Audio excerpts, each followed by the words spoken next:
Welcome to the Daily Videcasting. Today we're doing a high-speed deep dive into what's buzzing on the X feed. We're looking at tech velocity, market craziness, and some shifting political sands. Yeah, we're talking about things like, well, a new kind of financial deal where compute power is the main asset.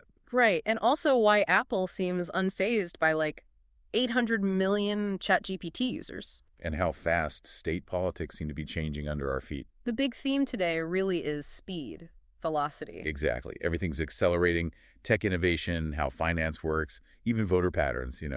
Our goal is to quickly pull out the key takeaways for you from all this noise. Let's kick off with where speed meets maybe peak market absurdity. The AI bubble talk got a new angle this week. Yeah, at Kimanismus caught a great summary from Matt Levine. The post reads, Matt Levine sums up the absurdity of the current economic situation. OpenAI and AMD have entered into a, interesting business and partnership. And the absurdity, if you haven't followed it closely, is really about this massive OpenAI-AMD deal. It's pretty wild. OpenAI is basically using its own hype for the stock boosts they trigger just by announcing something to swing an $8 billion chip deal. It's not just buying chips, though, is it? It's more like financial engineering. Totally. It's a new kind of venture deal, almost. Yeah. They put some cash down, sure, but they're mainly getting 6 gigawatts of compute by giving AMD a warrant for 10% of their shares. Minimal upfront cost for that part. Or 6 gigawatts. That's just a colossal amount of AI processed power, like building a dedicated power plant just for AI. Right. It's not just plugging in more servers. And it seriously challenges NVIDIA's grip on the market by funding infrastructure in a completely different way. They're using their future value, their equity, as currency for silicon, the foundational stuff. And the market definitely got the message, loud and clear. At Kobe Letter nailed the immediate reaction. Breaking. AMD stock, AMD, soars over plus 25% on news that OpenAI is taking up to a 10% stake in the company. OpenAI will deploy up to 6 gigawatts of AMD Instinct GPUs, beginning with a 1 gigawatt rollout in 2026. This is a massive deal. A 25% jump, just like that. Yeah. And you know what's really interesting? The signal from the options market just before. Oh, right, the derivative bet. Someone saw this coming or got incredibly lucky. Seems like it. A $160,000 bet on AMD call options that were way out of the money. Like betting the stock would jump way past $187.50. And then boom, the news hits, stock flies over $210, and that bet pays off massively. Exactly. It shows how sometimes those derivatives markets, they get the whispers first. A high-risk, high-reward play that worked out.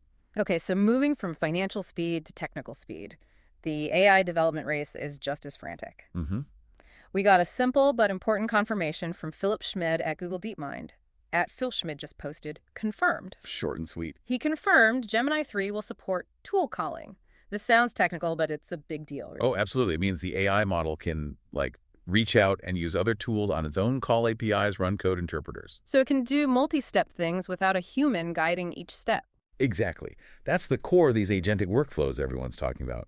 The AI becomes an agent that can act autonomously. Think automated research, managing complex tasks. Okay, so AI gets smarter, acts more independently, and the companies building this stuff are expanding fast too. Yep. Perplexity AI's CEO at Arav Srinivas announced their global move. Perplexity now has an office in Europe, Berlin, Germany, Shesh. First European office right there in Potsdamer Platz, Berlin, hiring ML engineers already. Shows the talent war is global now. Everyone's scrambling for engineers and market share everywhere. Now, speaking of tech moving fast, sometimes too fast for the rules, let's talk Sora. Ah, yes. The friction there is telling. At Signal, summed up the user feeling pretty well. The smartest thing Sama did was launching Sora completely without copyright guardrails. It showcased the tech beautifully for copyright holders to maybe participate in the ecosystem, as well as creators who had infinite imagination. But adding those back in clearly makes people. Right. Launching it wide open initially was, brilliant marketing in a way. Viral stuff everywhere, people using Pokemon, whatever, showed what it could do. But also instantly raised huge copyright red flags, obviously, so they had to slam the brakes on, put the guardrails back up. And now users are frustrated, feel it's been neutered is the word I saw. App rating dropped. It's the classic tension. Innovation speed versus legal and ethical reality. Tech leaps forward, the rules lag behind. It really makes you think about the bigger picture, the existential side of it all. Even Elon Musk chimed in. He tends to do that. What did he say this time? Just posted, "We're all a prompt S." Huh. Okay. So Leaning into the simulation hypothesis again. Pretty much. Comparing us to an AI prompt. Fits with his whole 1 in billions chance we're in base reality thing. Deep thoughts. Wow. Which kind of leads us to the next topic. Leadership and innovation speed, specifically at Apple. Right.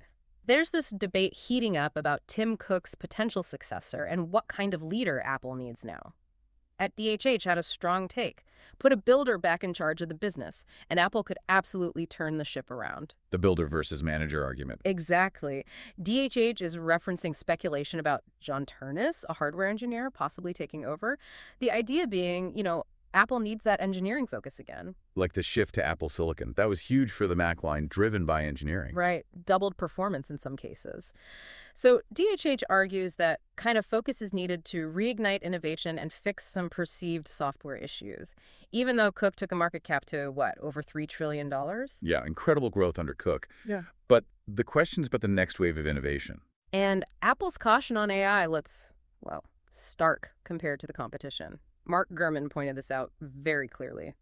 Mark Gurman wrote, OpenAI says ChatGPT has 800 million weekly users. It continues to be mind-boggling that Apple is sticking to its line that consumers don't want chatbots. In less than 3 years, it has become one of the most used products in world history. 800 million weekly users. That number is just staggering. A 60% jump since March. Yeah. I mean, how does Apple just ignore that kind of scale? Their line is, consumers don't want standalone chatbots. Well, their strategy seems clear, if potentially risky. They're betting on privacy, on-device AI, integrating AI features into existing apps like Siri and Messages. So avoiding the big open-ended chatbot model because it's maybe harder to keep private, riskier. That seems to be the calculation. Control, data safety over maybe maximum immediate utility and adoption speed. It's a trade-off. But is banking everything on on-device AI enough? If these agentic workflows we talked about take off, relying on cloud models, could Apple get left behind functionally? That's the multi-trillion-dollar question, isn't it? If they enter late, their solution better be really good to overcome the network effects ChatGPT is building. Okay, shifting gears slightly, but still on big tech. Tesla's facing some practical hurdles before a key vote. Right, the annual meeting on November 6th. They're pushing hard for shareholder votes. Tesla's official account posted. Tesla's annual meeting is coming up on November 6th, and we need your vote. Voting is quick and easy. You can vote online, by mail, by QR code, or by phone at Tesla Optimus can show you how. Seems straightforward, but the vote's important, right? CEO pay package, board stability. Crucial stuff. But there are reports, even from large investors, that the voting process is glitchy. No, like what? Things like failed verification names not matching, brokerage statements not being accepted as proof of holdings, basic plumbing issues. So even a super fast-moving company like Tesla can get tripped up by administrative details at a critical moment. Happens all the time. Shows that execution involves more than just the big vision. Okay, let's take this idea of unexpected speed and apply it to politics now, starting with New Jersey. Yeah, traditionally blue New Jersey is looking surprisingly competitive for the 2025 governor's race. And Eric Eldal highlighted some stark voter registration data. Breaking. Democrats are panicking about the New Jersey 2025 governor's race after Democrats lost 47K voters. GOP gained plus 167K since the last gubernatorial election, and Trump-endorsed Jack Ciattarelli is surging. Scott Pressler, if you want to ban offshore wind, vote Jack. Wow. Losing 47K Democrats while Republicans gain 167K, that's a massive swing since 2021. Really tightens the gap. It really does. And for listeners nationally, this is significant because it suggests maybe these conservative populist platforms are finding fertile ground even in places you wouldn't expect. Ciattarelli's running on specific local issues too, right? Banning offshore wind, property taxes, school choice, things that hit close to home. Exactly. It's making people rethink the assumption that New Jersey is a guaranteed Dem win. It's suddenly looking, negotiable. And the mobilization efforts definitely reflect that sense of opportunity for Republicans. Benny Johnson posted, kind of rallying the troops, New Jersey, it's time to take back your state that was within just 5% for President Trump. Now is the time. Vote for Jack Ciattarelli. Register by October 14th, Charlie Kirk's birthday, @link. Do it for Charlie. Get out and vote on November 4th. Let's go. Using that narrow Trump loss in 2024, just 6 points, as proof the state is competitive. Combine that with the registration shifts and the polls showing Ciattarelli basically tied with Democrat Mikey Sherrill. Yeah. Yeah, it looks like a real horse race for November 4th. It certainly does. Now, one last piece on the political polls, a rhetorical clash that kind of highlighted a core debate. Okay. Ed Johnny Maga flagged an exchange on CNN involving Stephen Miller. CNN. The National Guard isn't being sent to Texas. It's Stephen M. Because the Dallas Police Department and the governor of Texas, wow, you walked right into that one, have responded to every call for help. Absolute masterclass. Ah, okay. So the context was likely a discussion about federal versus state response to crises. Exactly. Miller's point was framing the successful local handling of that sniper incident at the Dallas ICE facility without needing federal help, and contrasting it implicitly or explicitly with situations in cities like Portland or Chicago. Where there were controversies about local leaders maybe resisting or blocking federal assistance during unrest. Right, so it crystallizes that whole debate. State autonomy versus reliance on or intervention from the federal government.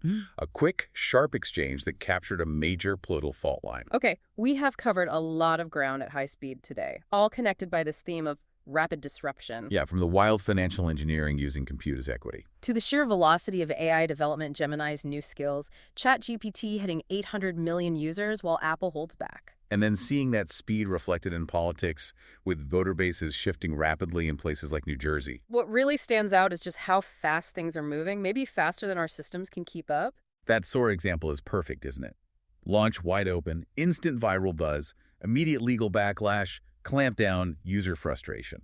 All in a matter of days or weeks. The tech just outpaced the rules, the ethics, the copyright frameworks. Absolutely. The innovation velocity is exceeding the velocity of governance, finance, and maybe even our social adaptation. So that leads us to our final provocative thought for you today.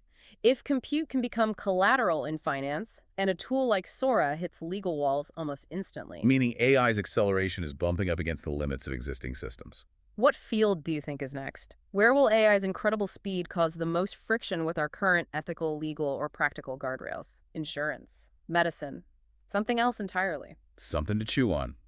That's all for today's Daily Vibecasting.